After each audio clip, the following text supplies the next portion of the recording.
आज हम प्रश्नावली 11 कक्षा 7 एनसीईआरटी और आरबीएसई बोर्ड के बारे में बात करने वाले हैं, जिसमें प्रश्न नंबर 5, 6, 7 के बारे में बात करने वाले हैं।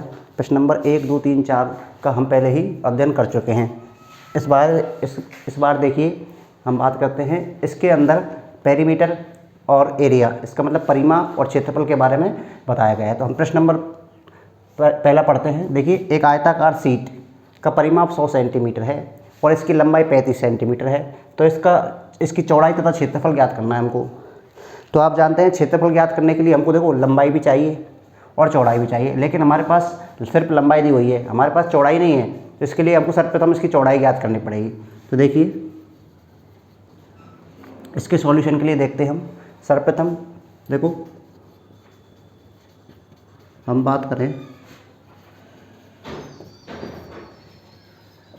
लंबाई की, तो लंबाई हमको दी हुई है 35 सेंटीमीटर। लंबाई हमको दी हुई है 35 सेंटीमीटर। इसके बाद में हमको दिया हुआ है इसका परिमाप।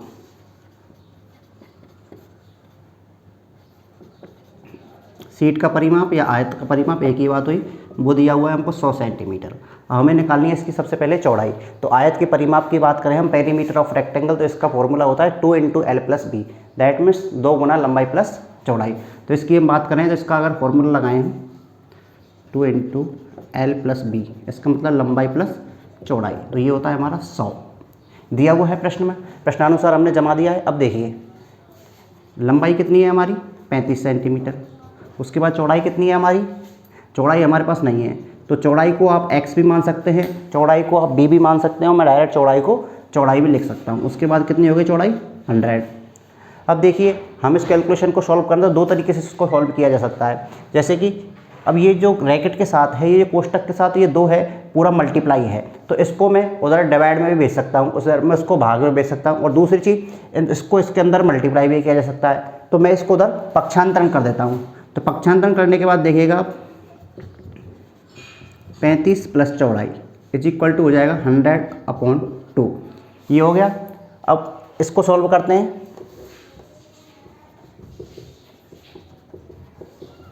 हंड्रेड को 2 से डिवाइड किया तो 50 आ गया हमारा, 50 आ गया। देखिए थोड़ी सी मिस्टेक हो गई है, ये प्रश्न नंबर 4 है, ये प्रश्न नंबर 5 है। ठीक है, देखिए हम बात कर रहे थे हमको चौड़ाई ज्ञात करनी है। तो चौड़ाई की हम बात करें तो अब देखिए ये 35 प्लस चौड़ाई 35 प्लस ब्रेथ, इसका मतलब क्या हुआ कि इसके साथ जोड़ हो रहा है। तो पक्षांतरण जब हम करेंगे तो पक्षांतरण के लिए दूसरी राशि को उधर ले जाने पर ये माइनस की हो जाएगी।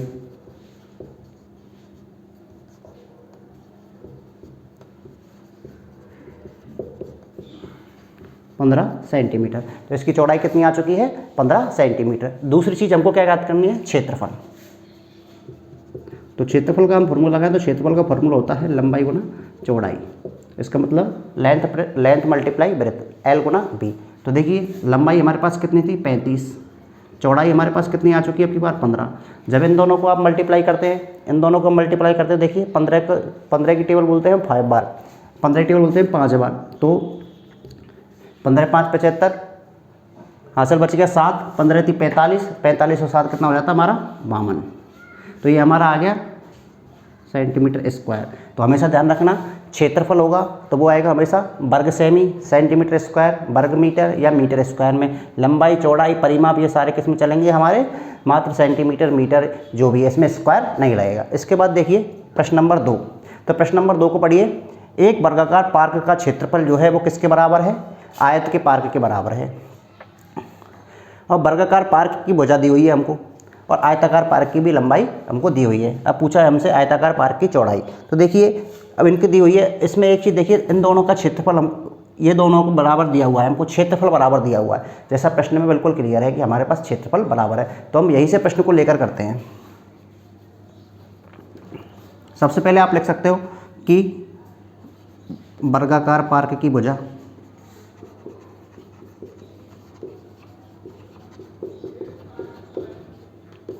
ठीक है, आयत की लंबाई,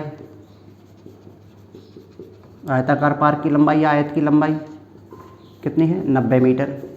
चौड़ाई हमारे पास नहीं है इसकी, तो हमें इसकी चौड़ाई याद करनी है। तो चौड़ाई के लिए मैंने बताया था चौड़ाई भी लिख सकते हैं। इस प्रश्न में हम चौड़ाई को b मान लेते हैं, माना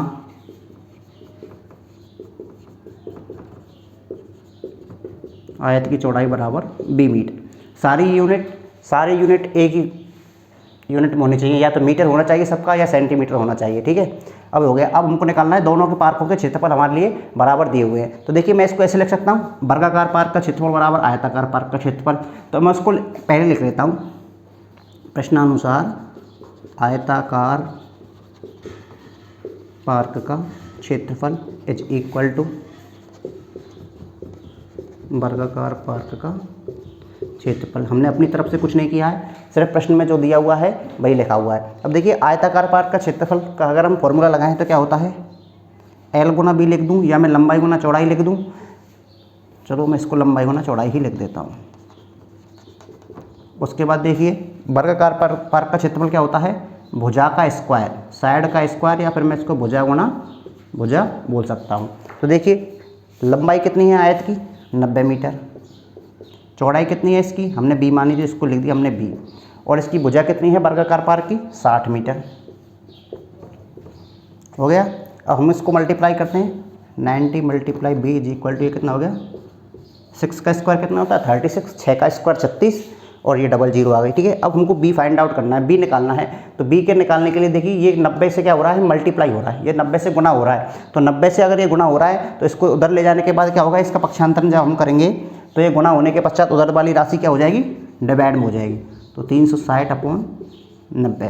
देखिए 10 से 10 कैंसिल हो जाती है, और जब 36 का के लिए हम 9 का पाड़ा बोलते हैं, 9 की टेबल बोलते हैं, तो 9 4 जा 36। तो इसमें हमारी जो चौड़ाई है वो कितनी आ गई, 4 मीटर, ठीक है। इसी प्रकार ये हमारा सवाल हो जाता है। अब देखेंगे, बात करें, देखिए इसमें थोड़ी सी गड़बड़ हो गई है। ये देखिए हमारा अभी इसकी जो भुजा गुणा भुजा किया तो 3600 आया था, हमने यहाँ पे 360 लिख दिया। क्या होगा 3600 बटे 4। जब हम इसको काटेंगे 3600 बटे 90, जब हम इसको काटेंगे 1 0 से 1 0 और इसको काटेंगे हम, तो ये आएगा हमारा 40 मीटर। तो हमारी देखो लंबाई थी 90 मीटर, चौड़ाई थी हमारी 40 मीटर, और पार्क की भुजा थी कितनी, 60 मीटर। अब देखिए आप इस प्रश्न को हल तो हो गया हमारा। अब आप इस प्रश्न के उत्तर के लिए उत्तर की जांच भी कर सकते हैं। किस तरीके से, देखिए हमने लिखा था यहाँ पे आयताकार पार्क की लंबाई और आयताकार पार्क का क्षेत्रफल और वर्गाकार का क्षेत्रफल। तो देखिए दोनों के क्षेत्रफल हमारे बराबर है या नहीं। तो देखिए पार्क की भुजा कितनी, 60, तो इसका क्षेत्रफल आया था 60 गुना 60, ठीक है। और आयताकार की लंबाई कितनी है, 90। तो देखिए उस 90 को मैं गुणा करूँ किससे, 40 से। तो और इधर ये कितना है, 60 गुना 60। तो देखिए इसकी अगर बात करें तो ये भी 3600 आएगा और ये भी 3600 आएगा। इसका मतलब क्या हुआ कि दोनों के क्षेत्रफल बराबर दिए हुए। ये हमारी प्रश्न की जांच हो जाती है, ठीक है। अब बात करते हैं नेक्स्ट क्वेश्चन। देखिए बात करते हैं प्रश्न नंबर 6। एक तार जो है आयत के आकार का है। एक तार किसके आकार का है, आयत के आकार का। इसकी लंबाई और चौड़ाई हमको दी हुई है। इससे पिछला जो सवाल था उसमें क्या था कि एक तार था या जो आयत था उसका क्षेत्रफल वर्ग के बराबर दिया था, लेकिन इसमें कहीं क्षेत्रफल की बात नहीं कही है, इसमें सिर्फ आकार की बात कही है। आकार का मतलब हम बात करेंगे फिर परिमाप से, ठीक है। तो इसका मतलब क्या हुआ, आयत का जो परिमाप है वो किसके बराबर दिया हुआ है, उसको मोड़कर क्या बनाया गया है, वर्ग बनाया गया है। तो इसका रेक्टेंगल का जो पेरीमीटर है वो स्क्वायर के पेरीमीटर के बराबर हमको दिया हुआ है। तो हमको भुजा की माप निकालनी। अब देखिए इसको सॉल्व करते हैं, और आयत का क्षेत्रफल भी निकालना है, एरिया भी निकालना है रेक्टेंगल का। तो इसका रेक्टेंगल के एरिया के लिए हमको लंबाई गुणा चौड़ाई चाहिए। तो हमारे पास देखिए लंबाई गुणा चौड़ाई चाहिए, तो आयत का क्षेत्रफल तो निकल जाएगा हमारा। उससे पूछा किस आकार का क्षेत्रफल है, देखिए दोनों का क्षेत्रफल ज्ञात करके हम बता देंगे।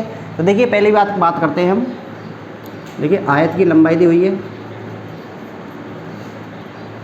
Length of rectangle is equal to 40 centimetre, ठीक है।